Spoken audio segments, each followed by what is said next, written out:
بسم اللہ الرحمن الرحیم نحمدہ ونصلی ونسلم علی رسولہ الکریم۔ ہمارے پاس الحمدللہ آج 10واں روزہ ہے اور دیگر کئی ممالک میں آج 11واں روزہ ہے۔ اس سے سمجھ میں آئے کہ رمضان کا ایک عشرہ آج مکمل ہو گیا۔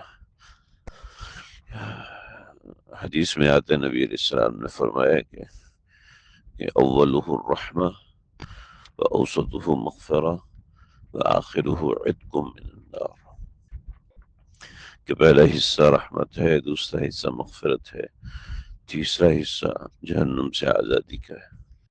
اب اس حصے کو عام طور پہ سمجھا جاتا ہے کہ 10 کا ایک حصہ ہے تو 3 حصے ہوئے، یعنی پہلا حصہ 10 دن، دوسرا حصہ 10 دن، تیسرا حصہ 10 دن یا 9 دن، تو یہ 3 عشرے ہوئے، اور تینوں عشرے رمضان کے یہ والے اس حساب سے ہیں۔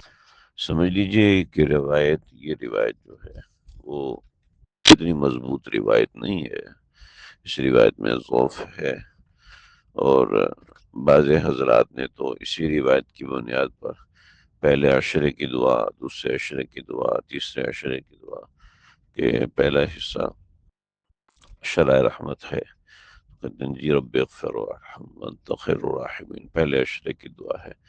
بعض حضرات نے کچھ اور لکھی، بعض نے اور لکھی۔ پھر دوسرے عشرے کی دعا کہ یا حی یا قیوم برحمتک استغیث، یہ کثرت سے پڑھو، اور تیسرے عشرے کی دعا کہ اللہم اجرنی من النار، اللہم اجرنا من النار، اس طرح کی دعائیں ہیں۔ لیکن یاد رکھیے گا یہ دعائیں نہ تو حدیث سے ثابت ہیں، اور نہ کوئی ایسا عمل نبی علیہ السلام سے منقول ہے کہ آپ نے ایسا عمل کیا ہو۔ بنیاد وہی چیز ہے جو کہ حدیث ہے، کہ اولہ الرحمہ واوسطہ مغفرہ وآخرہ عتق من النار، تو اصل وہی ہے۔ اب ذہن میں رکھیے گا کہ یہ جو دعائیں ہیں پھر ان کی حیثیت کیا ہے۔ ان دعاؤں کی حیثیت سوائے اس کے اور کچھ نہیں ہے کہ انسان کو ایک ریمائنڈنگ کے لیے حضرات علماء نے لکھی ہیں کہ انسان کو یاد رہے، اور کہ بھئی میں یہ دعا مانگتا رہوں، اور اس طریقے سے بنا دیا گیا۔ ورنہ ایسا نہیں کہ کسی روایت میں اس کی تاکید کی گئی ہو کہ آپ فلاں موقع پہ یہ دعا پڑھو، فلاں موقع پہ یہ دعا پڑھو۔ البتہ آپ کو ہمیں اپنے اعمال رمضان میں ریگولیٹ رکھنے ہیں، تو ایک انسان کو ریمائنڈر رہتا ہے۔ اور ذہن میں رکھیے گا کہ ان باتوں کی حیثیت شریعت عباس سے بس اتنی ہوتی ہے کہ جس کو جواز کہتے ہیں، ٹھیک ہے، جواز کے لیے کسی ثبوت کی ضرورت نہیں ہوتی، جواز کے لیے بس اتنا ضروری ہوتا ہے کہ وہ اس چیز کے خلاف کوئی چیز ثابت نہ ہو۔ تو محض ان چیزوں کا جواز ہے، ان چیزوں کی نہ سنتیت ہے، نہ استحباب ہے، نہ کوئی فرض اور واجب ہونے کا کوئی مقام ہے۔ لہٰذا ایک بات یہ ذہن میں رکھیں۔ دوسری بات جو کہ میں تقریباً روزانہ ہی تاکید کرتا ہوں کہ کل رمضان شروع ہوا اور آج 10 دن اس کے مکمل بھی ہو گئے، ہم اپنے اعمال کا احتساب کریں۔ من صام رمضان ایمان و احتساب غفر له ما تقدم من ذنبه، ایمان بھی مانگا اور احتساب بھی مانگا ہے۔ ہمیں احتساب کرنا ضروری ہے کہ رمضان کا ایک حصہ مکمل ہو گیا اور میں نے اس ایک حصے میں کیا کیا، اس ایک حصے میں میرے اعمال کس درجے میں آئے، اور میرے اعمال کی میں رفتار کیا رہی، تلاوت قرآن کی رفتار کیا رہی۔ جیسے کئی لوگوں نے مجھے چارٹ دکھائے، کسی نے 2 پارے پڑھے تھے، کسی نے 2.25 پارے پڑھے تھے۔ میں نے ایسے لوگوں سے کہا بھی رمضان میں کتنے قرآن مجید ختم کرنے؟ کہا کہ ارادہ ہے کہ 2 قرآن مجید ختم کرنے۔ کہ بہت اچھا، مگر ذہن میں رکھیے کہ اگر آپ ابتدائے رمضان میں 2 پارے کرتے ہیں تو درمیان رمضان میں وہ ترتیب ٹوٹتی ہے، وہ روٹین ٹوٹتی ہے۔ اگر پہلے دن آپ نے 10 پارے پڑھے ہیں تو اگلے دن ضروری نہیں ہے کہ آپ 10 پارے پڑھیں، بلکہ وہ روٹین آپ کی ٹوٹتی ہے۔ وجہ اس کی یہی ہے کہ ہم انسان ہیں، کوئی مشین تو ہے نہیں کہ ایک چیز فیڈ کر دی تو بس وہ پوری ہوتی رہے گی۔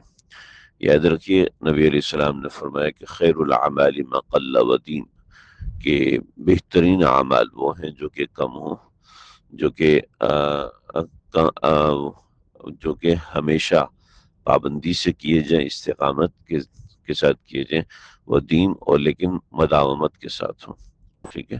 اور پھر ایک روایت میں وہ ان قلّہ، کہ اعمال بھلے سے تھوڑے ہوں لیکن وہ پابندی کے ساتھ ہونی چاہیے، پابندی کے ساتھ ہونی چاہیے۔ چنانچہ اگر ہم نے رمضان میں پابندی نام کی ایک صفت حاصل کر لی، استقامت نام کی ایک صفت ہم نے حاصل کر لی ہے، تو سمجھ لے رمضان میں اپنے سب کچھ حاصل کر لیا۔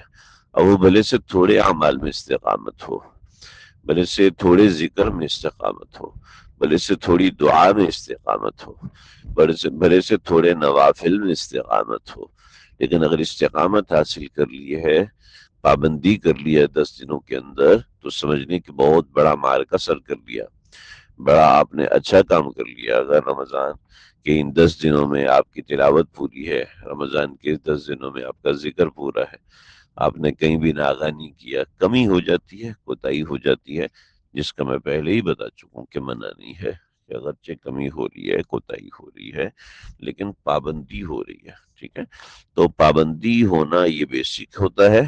اگر پابندی ہے تو سمجھ لیں آپ کیا رمضان میں کامیابی ہے، اگر پابندی نہیں ہے تو سمجھ لیں آپ کے رمضان میں کامیابی نہیں ہے، آپ آگے صحیح طریقے سے نہیں بڑھ رہے۔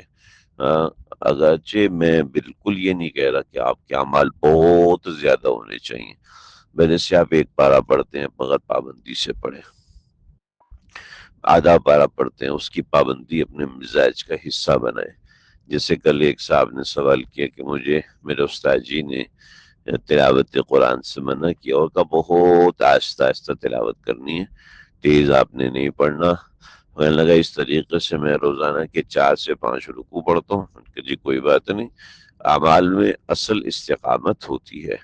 جب اعمال میں اصل استقامت ہے تو ذہن میں رکھیں کہ رمضان ہمیں جھنجھوڑتا ہے، ہمیں اندر سے مضبوط کرتا ہے تاکہ اعمال میں استقامت ہو سکے۔ رمضان ایک رات کی کہانی نہیں ہے، جیسے شب برات کے اندر ہے کہ ایک رات کی عبادت ہے، وہ تو ہر انسان کر لیتا ہے، مگر یہ پوری ایک روٹین ہے اعمال کی۔ آپ کی چھٹی نہیں ہوتی دفتر سے، دفتر میں آپ کو جانا ہوتا ہے، نوکری آپ کو کرنی ہوتی ہے، کچن میں آپ کو کام کرنا ہوتا ہے، صفائی آپ کی معاف نہیں ہوتی۔ یہ پوری روٹین کے ساتھ اپنے روزہ بھی رکھنا ہے، تراویح بھی پڑھنی ہے، افطار بھی تیار کرنا ہے، سحری بھی کرنی ہے، اور اتنے سارے کام ہیں، اور وہ ٹائم شارٹ ہو جاتا ہے جو کہ رمضان کے اندر ایک خاصہ ہے۔